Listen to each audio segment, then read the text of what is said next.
again. Okay, so as Saurabh mentioned, mungkin panel ini lebih ke banking ya. How do we make banking accessible for everyone? To discuss with me today, I would like to call upon Pak Daniel Hartono, Marketing Director at Fifth Group.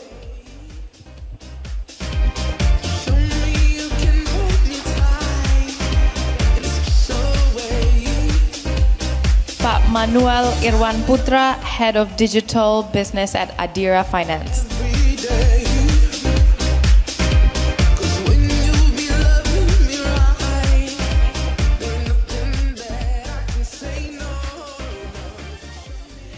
Apa-apa. Okay, so thank you for doing this today with us. Mungkin kita mulai aja. Would you like to start and introduce yourself? Mungkin sharing about your experience and. Yeah, check. Yeah, thank you, Divya. My name is Manuel. I'm the head of digital business in Adira Finance. So Adira Finance is a 30 years old multi-finance company, which we try to do the digital transformation since 2019. And digital team is doing many things, try to catch up with the industry and try also to catch up with the fintech. Okay, yeah. Thank you. Makasih Pak. Pak Daniel. Iya, perkenalkan nama saya Daniel Hartono. Saya dari FEF Group, gitu, jadi dari Astra Financial. Mungkin kalau secara background, pertama kali awal 10 tahun di Fifth Group. Jadi baru balik lagi ke Fifth Group, teman-teman. Jadi 10 tahun di Fifth Group, pindah 3 tahun di peer-to-peer. Jadi saya pegang di Astra WeLab Digital Arta, jadi udah ngalamin dari corporate ke peer-to-peer. Terus kemudian pindah lagi saya ke Moxa, jadi platform financial daripada Astra Financial. Dan baru tahun ini baru balik lagi ke Fifth Group. Jadi udah ngerasain antara yang corporate, digital, sudah merasakan itu. Jadi kita dari Fifth Group 34 tahun kita di Indonesia, tapi part of daripada Astra Financial. Mungkin kalau Bapak Ibu tahu mengenai Toyota, Honda, itu we are part of the group of Astra Financial. Okay, thank you. Thank you. Thank you. So Pak Manuel, maybe I'll just start by asking you, right? Maksudnya in Indonesia, mungkin kita kalau dilihat statistik kita sekitar fourth population yang unbanked ya. That's how jadilah all this peer-to-peer lending, you know, crowdfunding, all this pinjol also. Right, so what do you think about all this? What are your thoughts on it? Ya, Indonesia tuh punya kelebihan di sisi populasi ya, yang sangat besar. Of course di sisi banking kita tahu banking itu sangat highly regulated industry. Jadi mereka pun kalau kita lihat banyak bank-bank yang mempunyai fasilitas kredit kayak credit card ataupun KTA, they launch it dalam waktu period tertentu. Some of them turn it off karena mungkin mereka juga melihat this is not the segment market atau the product that we would like to serve because kalau secara sisi kesehatan bank itu terganggu sedikit itu regulatori udah mulai ribut ya. Indonesia sebenarnya sebelum fintech ini mulai sudah sejak lama untuk yang kita bicara unbank sama underbank ya. Betul. Unbank itu kalau dilihat definisinya tuh adalah orang yang mungkin belum mempunyai rekening bank atau by choice atau memang mereka tidak mendapatkan informasi ke arah situ, apa gunanya saya punya rekening bank. Kalau underbank itu in our definition adalah orang yang sudah mempunyai rekening bank, cuman kan bank punya fasilitas tabungan, kredit sama investasi. Mereka baru punya tabungan, tapi because mereka dianggap belum worthy, jadi mereka belum diberikan credit line oleh bank. Nah, this is where we play in the multi-finance industry. Di Indonesia ada sekitar 200 lebih multi-finance industry. Ada yang specifically doing financing motorcycle, cars, alat berat, dan lain-lain. Jadi refinancing, nah ini sebenarnya mengisi gap di mana market yang tidak diserve oleh bank. Tetapi itu pun masih belum semasif yang dibutuhkan. Karena tadi banyak sekali yang membutuhkan. 5-10 tahun yang lalu fintech startup started, they see that there's a problem. How can we fill the gap? By technology, they start to do that. Peer-to-peer lending itu melihat gap di situ. Gimana caranya mereka bisa serve kebutuhan kredit ini, tapi dengan resiko yang termitigasi. Salah satunya adalah mereka mulai dengan ticket size yang lumayan kecil dengan interest rate yang lumayan besar. Nah ini they start with that, to select kan. Mana yang bagus, mana yang enggak. Kalau bagus nanti baru dikasih lagi kredit line berikutnya yang lebih bagus. Kita lihat fintech juga sekarang mulai insurtech, investment. Kalau yang ini saya lebih melihatnya bahwa meningkatnya screen time masyarakat Indonesia. Indonesia ini mungkin kayak generasi yang lumayan skip ya. Pada saat orang bicara website, itu Indonesia belum terlalu banyak adopt. Tapi begitu internet masuk ke dalam mobile, itu lebih affordable to buy a handset. Jadi mobile sangat booming dan di situ yang dilihat oleh teknologi company to go in. The boom of all of this, right? Yeah. Kira-kira gitu. Thank you. Cuman ya, karena memang sekarang almost everybody has a mobile phone. Jadinya tuh kembali lagi ke mungkin edukasi dan literacy, right? So my next question actually, Pak Daniel, if we see that so many people have mobile phones, jadi mungkin dari anak remaja sampai orang tua gitu kan. So how do we maintain and or make it easy for this diverse population? Jadi dari remaja sampai lansia that they are able to do this. Pertanyaannya menarik banget, Div. Jadi di kita tuh ada satu Imani, jadi ada Astra Pay di dalam ekosistem kita. Jadi Imaninya kita pengen coba kenalin ini kan ke kita punya tadi yang unbankable people gitu ya. Karena mostly mungkin bisa bilang 50-60% daripada Fifth Group itu kan pengguna motor cycle. Jadi banyak di rural gitu. Kita udah heavy gitu, kita pasang brosur, leaflet dan lain-lain. Kita even kasih kayak cashback, if you using this dapat 25.000 cashback. Tapi actually mereka nggak convert gitu teman-teman. Jadi kita taruh di kantor-kantor cabang kita, mereka nggak convert. Jadi sebenarnya in term of that bukan mereka punya akses terhadap mobile phone. Mereka terpapar dengan iklan kita, tapi mereka nggak believe dan untuk memulai itu mereka juga enggan gitu. Jadi yang kita lakukan khusus buat yang tadi 60% market kita yang ada di wilayah-wilayah yang tersebar di seluruh Indonesia gitu ya. Kita akhirnya pakai offline to online. Jadi kita minta frontliner kita kayak CS, kita punya customer service di dealer maupun di kantor cabang itu installin, kemudian ngajarin mereka cara pakai gitu. But actually itu yang terjadi gitu. Jadi kalau kita lihat kenapa digital banking kok besarnya hanya di kota gitu ya. Make sense, karena mereka punya akses terhadap internet, mereka udah trust, mereka udah educated, dan mereka udah trust banget terhadap itu gitu. Tapi kalau di rural, enggak, nah kita mesti mix, inclusion itu kita mesti mix antara yang offline dengan online. Itu sih yang harus jadi challenge kita sih. Jadi kalau in the rural mungkin perlu lihat offline-nya gitu kan. They need to physically see something happening. Physically see karena duit mereka ada di dalam imani tersebut, gitu. Ini something yang kadang-kadang kalau jokesnya kan lebih baik mereka itu simpen duit di bawah bantal. Betul. Dibandingkan masukin ke banking. Ini something yang mesti kita change perlahan gitu. Tapi trust itu something yang mesti ditumbuhkan dengan cara tetap harus ada presence daripada orang. Itu belief kita. Tapi again menurut saya semua itu depends terhadap segmen konsumen mana yang kita akan masukin gitu. Itu sih. Okay, and I mean speaking of offline and online kan maksudnya we have even in banks, right? We're still doing offline and online. So Pak Manuel, for you what steps can brands take untuk bikin lebih gampang itu, make it more easier for everybody to have an easier banking experience overall? Ya, jadi saya ambil contoh di Adira ya. Di Adira itu memang ada tim existing kita bicara tadi offline to online, kita ada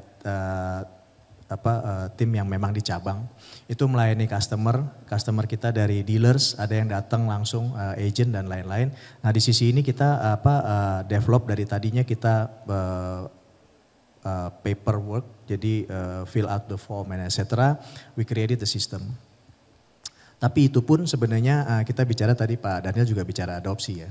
Kita udah create the fill in the form yang sangat simple.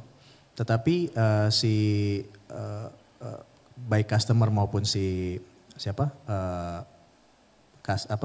frontliner kita itu tetap membutuhkan waktu buat fill in the form. Jadi mereka menghitung gitu kan, saya kalau ngisi form ini 40 menit, padahal saya mesti surveinya pindah ke tempat lain lagi. Jadi akhirnya dia survei dulu sampai selesai 5 tempat, dia baru fill in the form nanti sore. Setelah formnya selesai, dia baru fill in the form sambil ngopi atau segala macam, masukin satu-satu.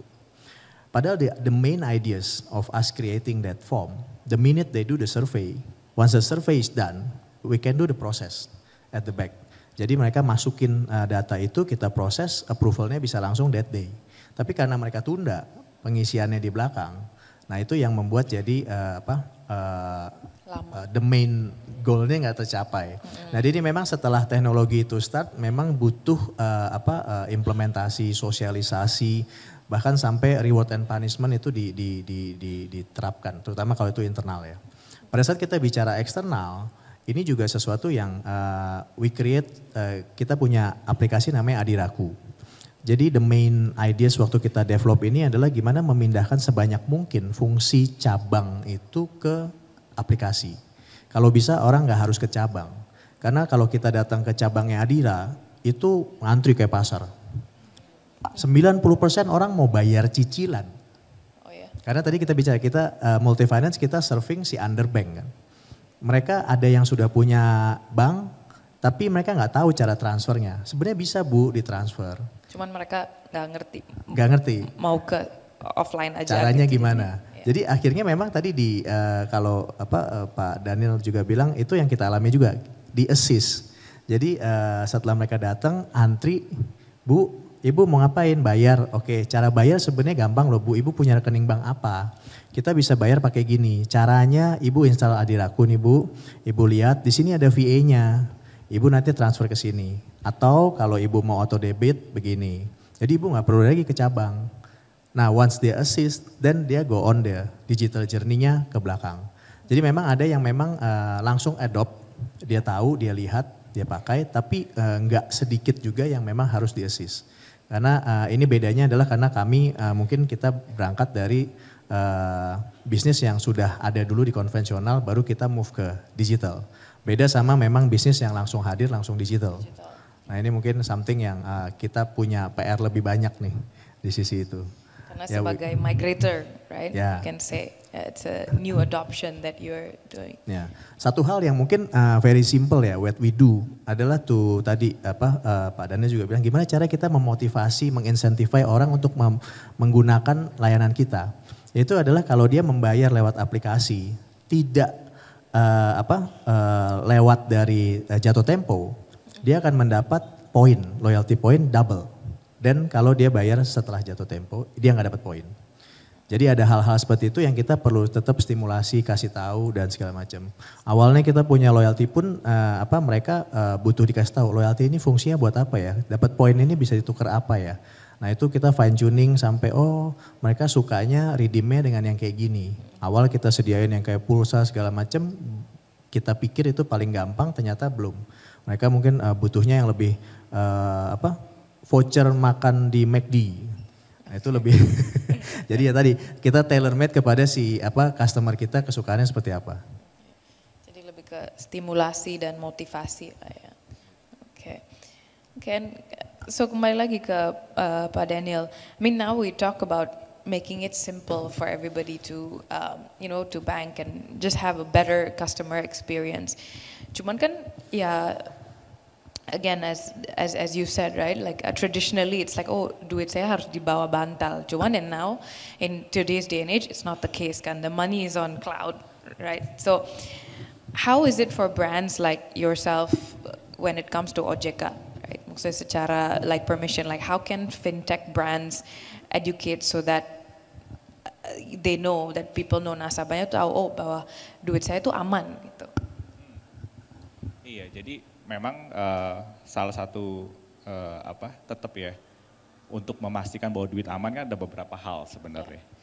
Tapi yang pertama pasti kalau ngomongin financial services itu trustability adalah nomor satu gitu. Jadi pasti konsumen akan melihat siapa sih brand di belakangnya dia gitu. Jadi entah itu Astra, entah itu Adira, entah itu mungkin kalau di sini si biru ada BCA gitu kan.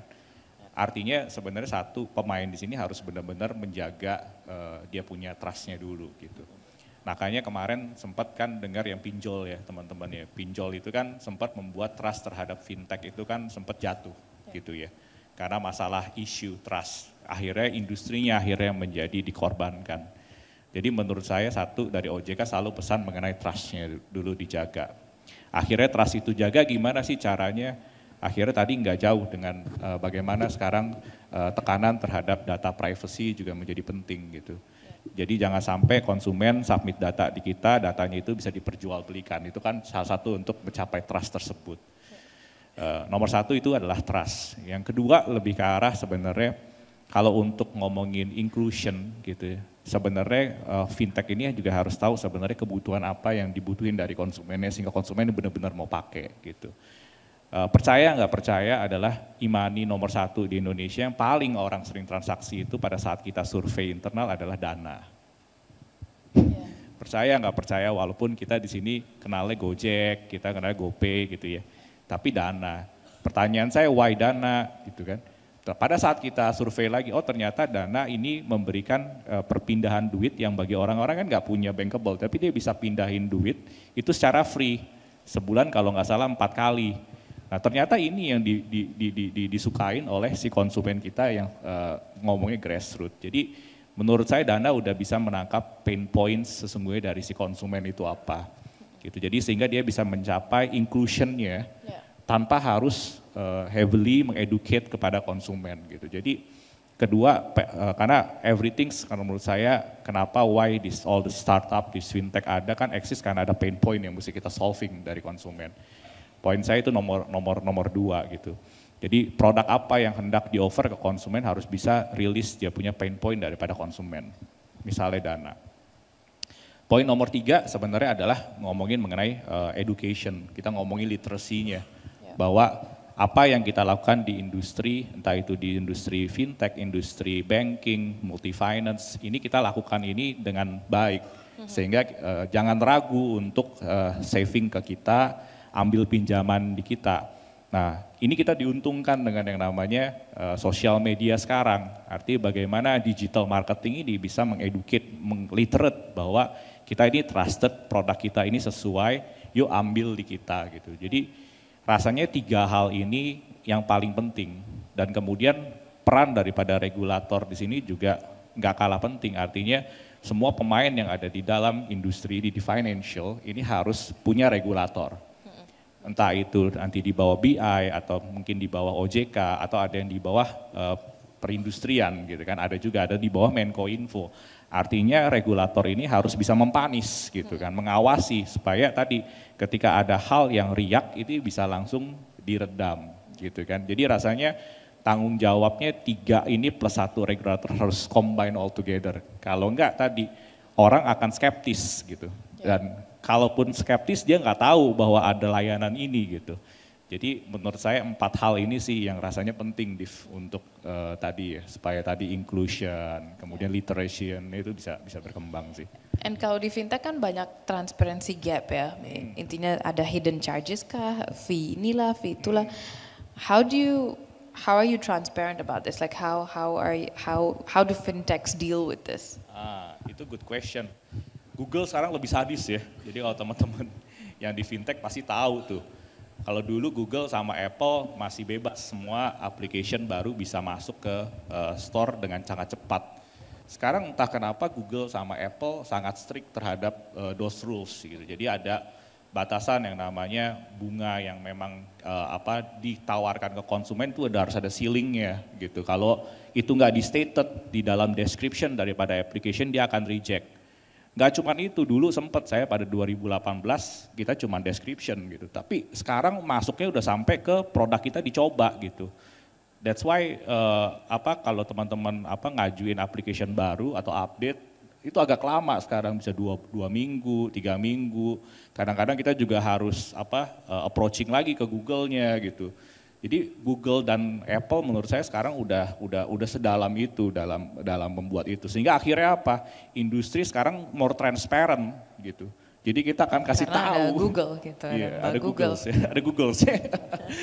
Gitu. Terus kemudian pengawasan juga sekarang lebih ketat kan oleh OJK. Jadi 2 hal itu dilakukan, tapi itu terreflect juga akhirnya di kita punya FAQ, di kita punya produk itu kita stated biaya layanan kita berapa, transparency itu akhirnya mengeducate, kita ada biaya administration, kita ada biaya ini, dan terreflect juga di kontrak kita gitu. Jadi satu karena regulation, kedua si pemilik toko utamanya Google sama Apple membuat begitu, akhirnya kita juga bisnis juga terbawa, walaupun secara code of conduct, ethical business, dalam kita punya financial kita harus transparent kan kepada konsumen. That's how I reflect that sih, Div. Boleh nambahin dikit? Yes, silakan. Ya, tadi menimpali Pak Daniel, saya setuju sekali. Jadi sebenarnya selain dari user dan juga players, memang karena Indonesia ini sangat luas ya, regulator itu berperan sangat besar ya. Tadi kita bicara mengenai fintech.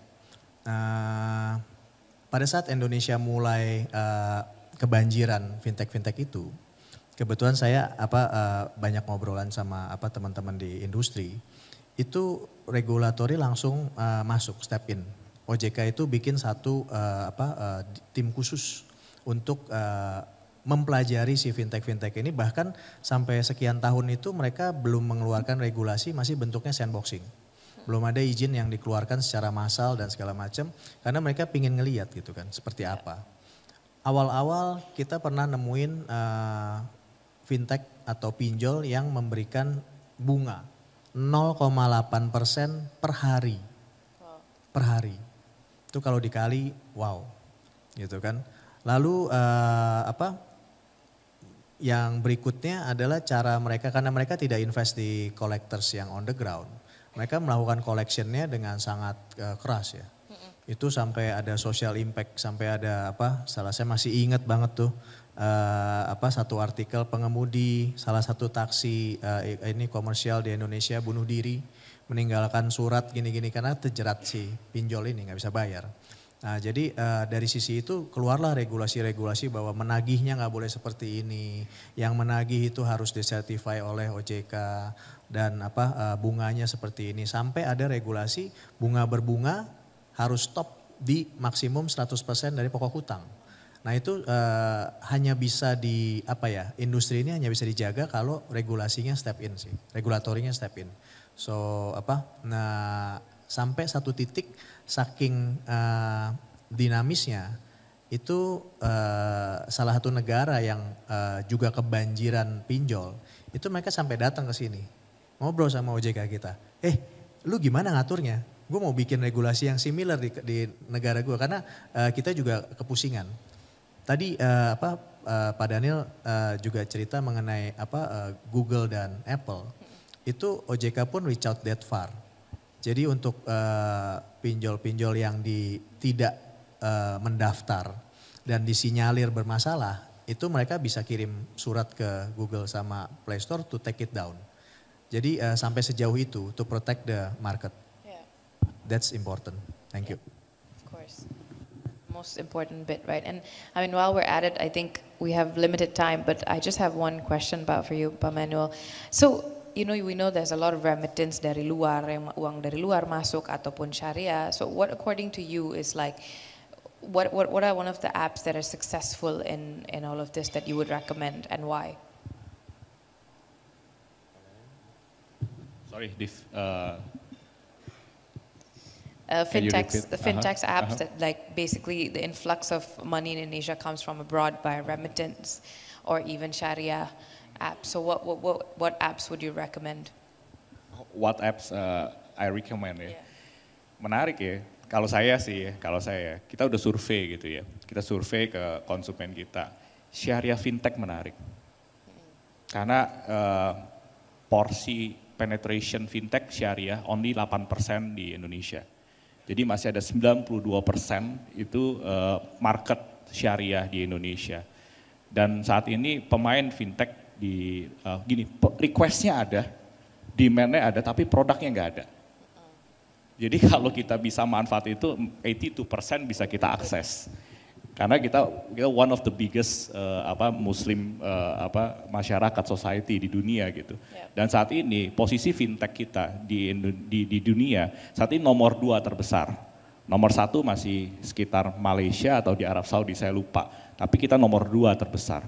Tapi even di Indonesia aja masih ada 82%. Jadi kalau my best guess, kalau kita bisa playing it right dengan konsep syariah yang benar, rasanya itu akan menjadi opportunity buat growth.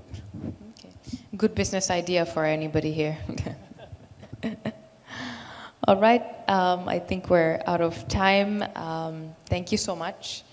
I would go around and ask maybe one question. Yeah, I think we have one question and then we're going to break out to lunch. So can I have a mic?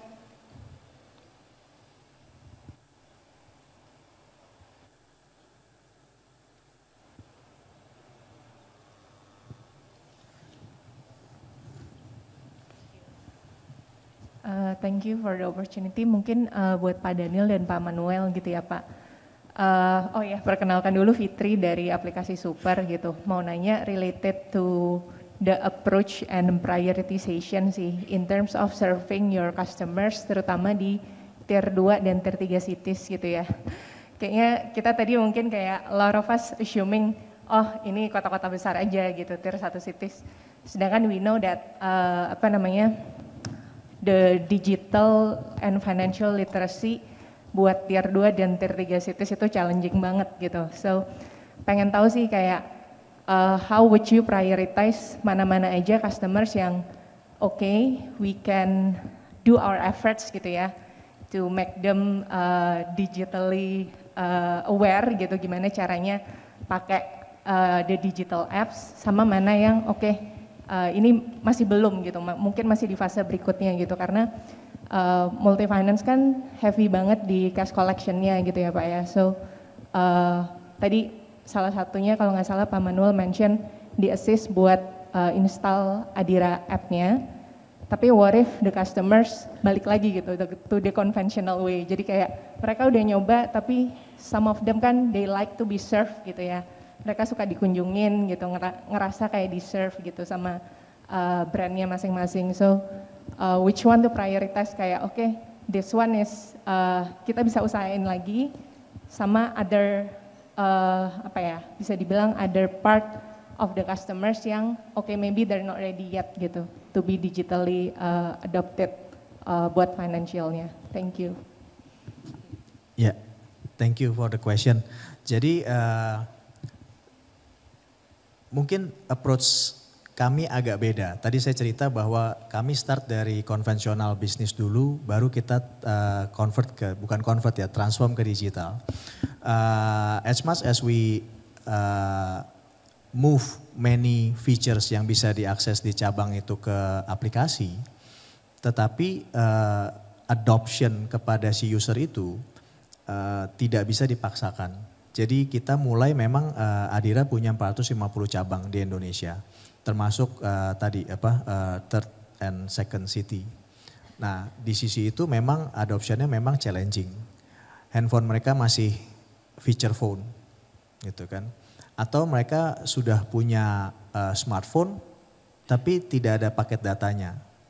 Jadi pada saat kita assist awalnya kita cuma taruh orang di cabang untuk melakukan assistance. Ternyata belakangan feedbacknya balik, Pak, selain di cabang ini kita juga butuh bikin akses internet buat guest, Pak. Karena orangnya udah mau install tapi nggak punya paket data. Jadi mesti dikonekin dulu ke wifi kita baru jalan. Di rumah ya dia bisa connect ke dengan anaknya atau segala macam, jadi dikonekin dulu. Memang challenging. Lalu saya mau bicara mengenai kita bicara financial product ya, yang tadi ada hubungannya sama uang, ada hubungannya sama ini, itu tuh sebenarnya even kita di ruangan ini, mungkin masih ada beberapa orang sangat digital savvy, tapi tidak apa istilahnya ya, punya trust level yang tidak tinggi terhadap penggunaan aplikasi yang berhubungan sama financial mereka. Jadi gue pakai buat nonton Netflix, tapi kalau buat remittance dan lain-lain tetap gue ke bank. Jadi ada hal-hal seperti itu yang kita tidak bisa paksakan. Jadi memang kita melihat adoption Adiraku kepada si user kita sudah di atas 60%, tapi kita nggak akan pernah bisa menargetkan di atas 75%. Karena masih ada 25% yang memang they not going to adopt this aplikasi. Mereka akan tetap ke cabang. Karena some people itu sangat dalam sekali di areanya, itu untuk ke cabang kami yang di third city aja. Mereka mesti naik motor tuh 2-3 jam sejauh itu. Dan di daerahnya mereka internet connection agak redup-redup. Kami punya, pada saat kami buatkan aplikasi buat surveyor kami mengisi form, itu mereka bilang, Pak di Jakarta sih aman Pak, coba Kalimantan. Gak ada sinyal Pak. Saya begitu masuk muter doang gitu kan. Jadi ada hal-hal tersebut yang external things yang kita juga coba kita petakan lah ya. Jadi kita bisa melihat itu, bisa tahu bahwa we cannot push 100% usage on the digital. We try as much as we can. Thank you. Thank you Pak. Ya. You wanna add? Nambahin dikit ya, jadi kalau saya sih melihat begini, aplikasi itu kan mostly sebenarnya buat kepentingannya bisnis sebenarnya. Seperti tadi saya bilang, kalau kadang-kadang kan di situ kalau menjawab pertanyaan konsumen agak sulit, tapi kemudian kayak kita punya aplikasi sebenarnya buat kepentingan bisnis, supaya konsumen ini begitu lunas sama kita nggak kemana-mana, akan ngambil lagi, repeat lagi dan lainnya gitu. Jadi menurut saya adoption misalnya ke tier 2, tier 3 itu memang harus di-push. Caranya gimana? Memang harus part of operational harus bermain. Contohnya bayar lewat kasir lebih mahal ketimbang bayar lewat application. Akhirnya begitu, walaupun mereka datang ke dalam ke ruang tunggu kita, tetap kita arahin bayarnya lewat application. Kenapa? Karena lebih murah bayarnya. Karena ini kebutuhannya adalah di kita, di bisnis. Bayangin kalau nanti konsumen ini semua digital literacy udah dapat, lari ke banking atau ke industri yang berbeda, akan ada different treatment. Jadi memang harus sedikit mulai dipaksa untuk tier 2, tier 3 city. Karena nanti in the future 2030 pasti kan kita punya income akan bergerak naik, mereka akan semua akan digital literate, mereka akan inclusion akan mulai ke sana. Kalau nggak dalam titik ini kita mulai educate tapi mulai sedikit memaksakan masuk, nanti kita nggak akan dapat that spot gitu. Kalau saya sih itu, thank you. That's where we have to start driving dari sekarang. Yeah. Alright, thank you so much for the insights.